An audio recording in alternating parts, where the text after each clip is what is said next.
The Pillars of Nosgoth. Even in life, few sights have moved me such as this. I marvel that such beauty should grace our dying world. Warning! This is a deep dive into elements of the Legacy of Kain saga.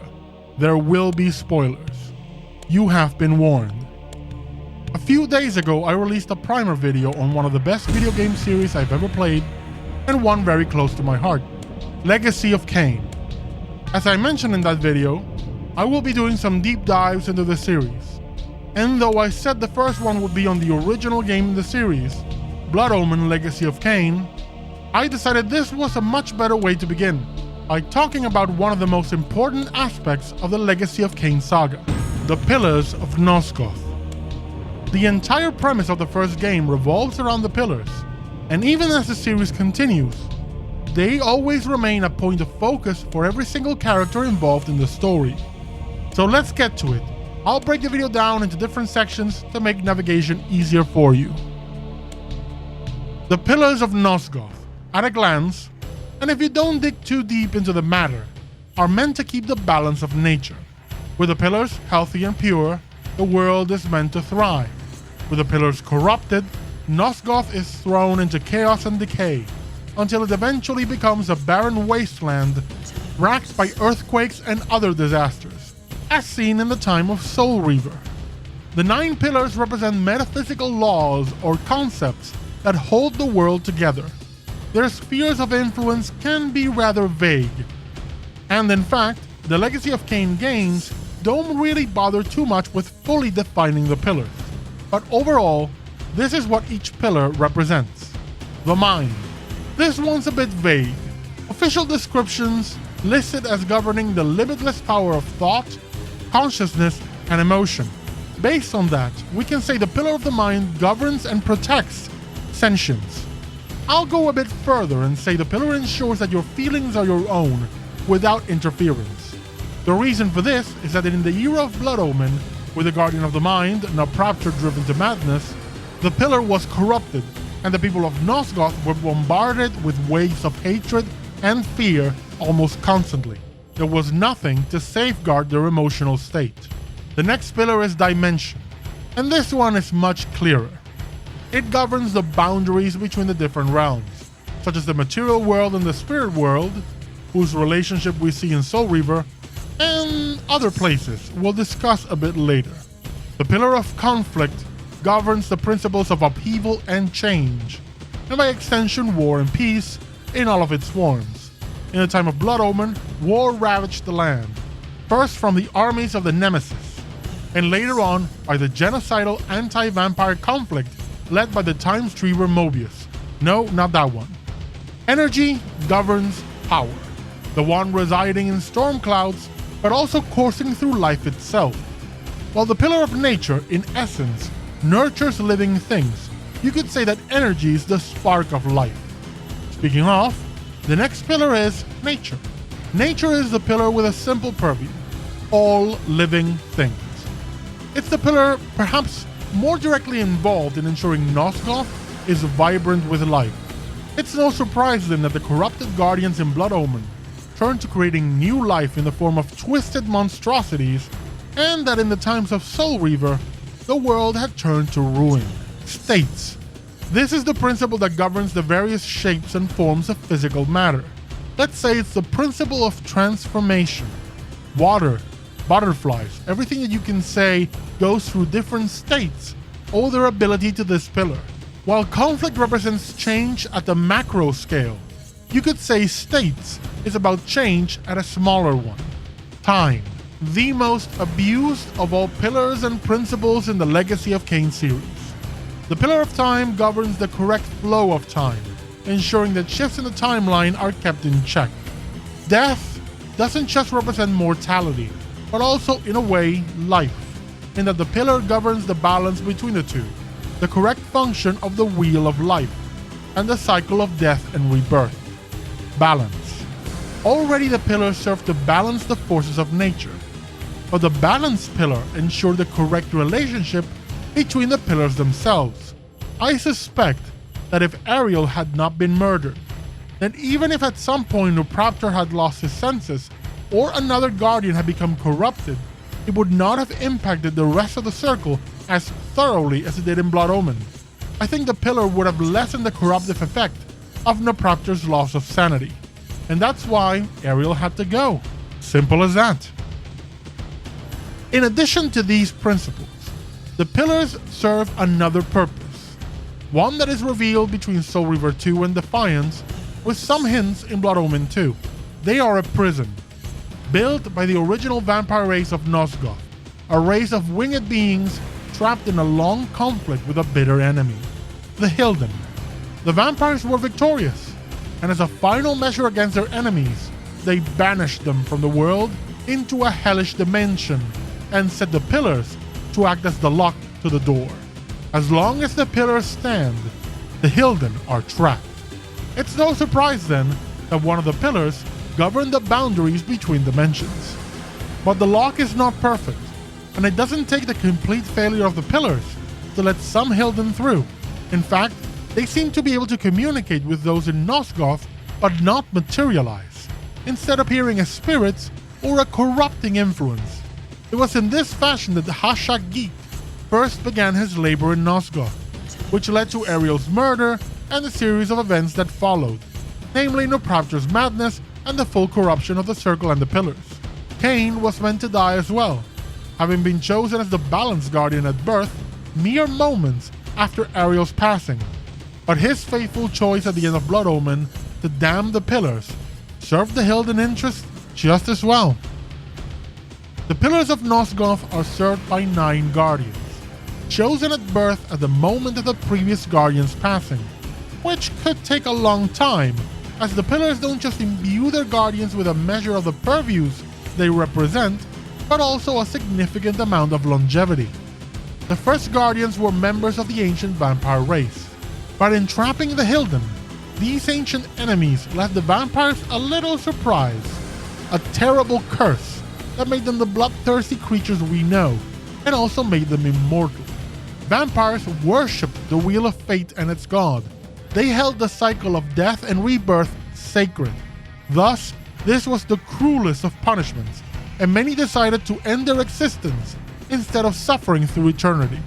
And if immortality wasn't bad enough, the curse had another side effect. Vampires became sterile. Talk about kicking someone when they're down. So the ancients had but one choice. They began turning humans to their kind, imparting the Dark Gift to create new vampires. According to lore unearthed by Raziel, Borador was the first such turn. Of course, turning humans to vampires was also done to keep stewardship of the Pillars among vampire kind. Eventually, this would backfire, and the human Guardians rose up and toppled their would-be masters, taking the Pillars for themselves.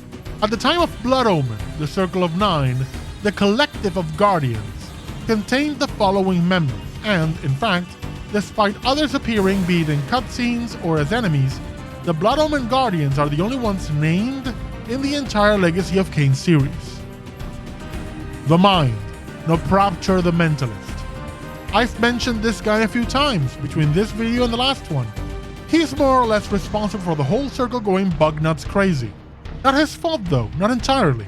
Things were planned very carefully so that he would go over the edge, but what came after was all him.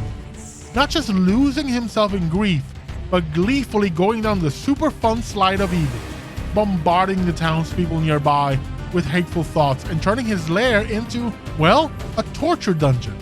Nopraptor truly exceeded all expectations.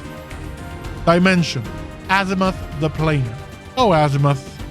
Once the keeper of boundaries for Nosgoth and an explorer of alien realms, her corruption turned her into a cruel summoner, bringing hordes of demons into her city, Avernus, and setting them on the populace, relishing in the pain they caused. But it has to be said that even before her corruption, things were a bit off with the Planer already. She and Mortanius are responsible for the cult of Ashak, which gave the Hilden a power base in Nosgoth, a stable way to come and influence events. In other words, they were corrupt even before the death of Ariel.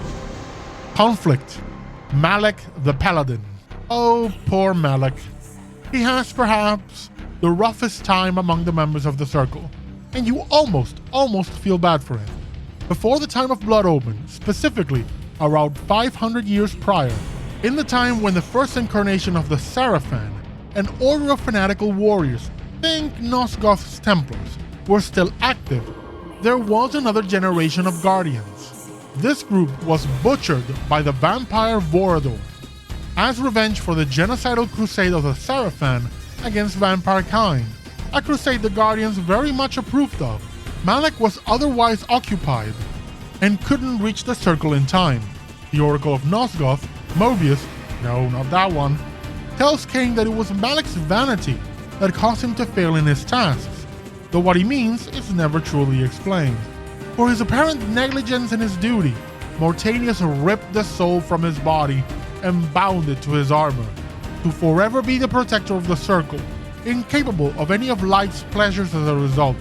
This left Malek trapped and with a burning desire for vengeance against Vorador, the two becoming bitter enemies for centuries. Theirs described as an eternal conflict.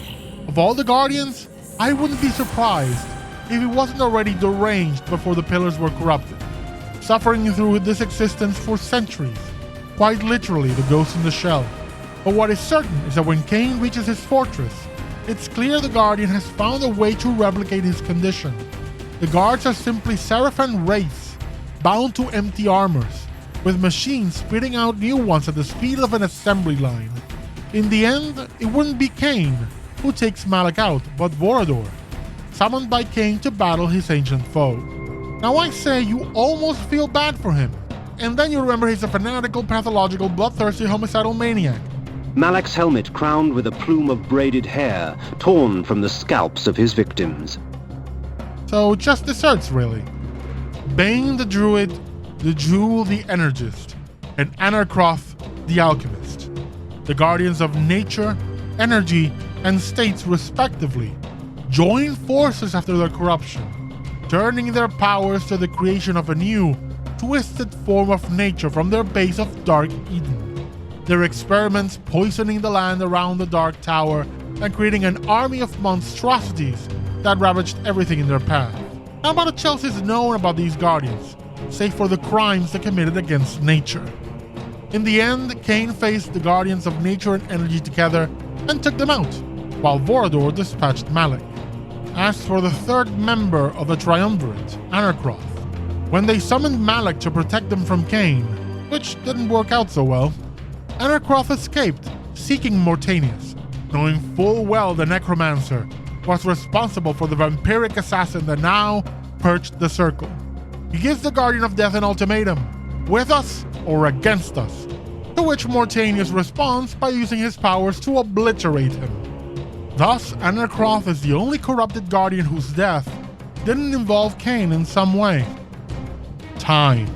Mobius the Time Streamer, the Great Manipulator, the mastermind behind many of Nosgoth's conspiracies across the ages. Mobius is one of the longest-serving Guardians, having been there at the time of the human uprising against the ancient vampires. As protector of the Pillar of Time, he has what he describes as a level of omniscience, meaning Mobius retains his knowledge of events even through shifts in the timeline. He knows how a paradox will change events, and he's aware of when and how he'll die. Across the series, Mobius manipulates events to suit his needs. More than anyone, perhaps even more than Malek or the Sarafan, Mobius seeks the termination of the vampire race. He is a firm believer in the Wheel of Fate. He serves the Elder God that serves as the hub of the wheel, though some think this entity is merely a parasite hanging on the wheel. Mobius makes it his mission to eradicate the vampires that trap souls in immortal bodies. He sets the stage so Kain travels in time for a paradoxical confrontation with the young William the Just. In the present, he was the madman known as the Nemesis, his armies destroying everything in their path. But in the past, he was a hopeful little lad, one armed with a Soul Reaver, much like Kain in the present. When the versions of the blade meet, Williams is sundered, and the Boy King destroyed, and with it, time irrevocably altered. The outrage of his assassination by a vampire sparks a genocidal crusade much like that of the Sarafan, enacted this time by Mobius's army of mercenaries. And they nearly succeed. With the death of Vorador at their hands, Kain is left as the last vampire on Nosgoth. Soul Reaver 2 also revealed that Mobius was responsible for Malek never reaching the Circle to protect them from Vorador. The Guardian of Conflict deferred to Mobius and obeyed his commands, meaning the Time Streamer set him up for failure, possibly knowing what Mortanius would do to him. Most interestingly, despite his actions benefiting the Hilden, he is not one of their servants, his allegiance firmly with the Elder God. Death. Mortanius the Necromancer. Mortanius, much like Azimuth, turned from service to the Pillars long ago, creating the cult of Hashagik. Of course, in his case, unlike Azimuth, it's difficult to say if this was of his own volition, as this entity took over Mortanius' body at several stages in his life, including when he thrust a dagger into Ariel, the Guardian of Balance. Mortanius sets the events of Blood Omen in motion, and is even responsible for Kain's death, just so he can bring him back as a vampire. Thus, when he says to Kain that the killers were merely tools, and it's the Guardians who are at fault, he's not really lying. Perhaps Mortanius saw this as a way to atone, as he'd seen what he had unwittingly wrought, and set to restore the Pillars by means of Kain, knowing full well that eventually it would be his turn on the chopping block. Not to mention that in being possessed, his death would expose the unspoken, the Hilden, taking his form. It's also curious to know that Mortanius was the second oldest Guardian, having been there at Mobius' side during the uprising against the ancient vampires. Balance. Ariel. Poor Ariel. The truest innocent in the sordid tale of the Legacy of Kain series. She was the Guardian of Balance, and her murder was the catalyst for the events that set the whole series in motion. Worse still, death was not enough. To add insult to the lethal injury, her spirit became bound to the Pillars, haunting them forever, with no possibility of release as she saw the world crumble before her eyes. Now balance. Kain. Kain's guardianship was tainted from the beginning. Chosen at birth, he came into the role minutes before Nopropter's corrupting influence spread through the Circle, meaning that he wouldn't have been able to serve properly. His presence wouldn't restore the Pillar. He was as corrupted as the rest, so the Pillar would always remain darkened under his stewardship. At the end of Blood Omen, he's presented with a choice: to sacrifice himself and finish the restoration of the Pillars, or to continue on and damn them to destruction. Given that no other Guardians were chosen, as Kain purged the Circle of Nine, it's safe to assume that corrupted Pillars do not seek out new stewards. Kain temporarily restored most of the Pillars, as he presented the Guardians' relics to them. But I surmise that without the Pillar of Balance's own restoration, the process wasn't complete. In the end, Kain chose destruction, as the first choice, sacrifice, would have meant the end of the vampire race. Mobius had made sure of that. The Reaver, Janos Odrun, a special case, not a guardian of a pillar, but the steward for the Reaver Blade, the original form of the Soul Reaver, meant to be handed to the prophesied vampire messiah. Janos Odrun is the most famous or infamous vampire in Nosgoth, though it depends on who you talk to.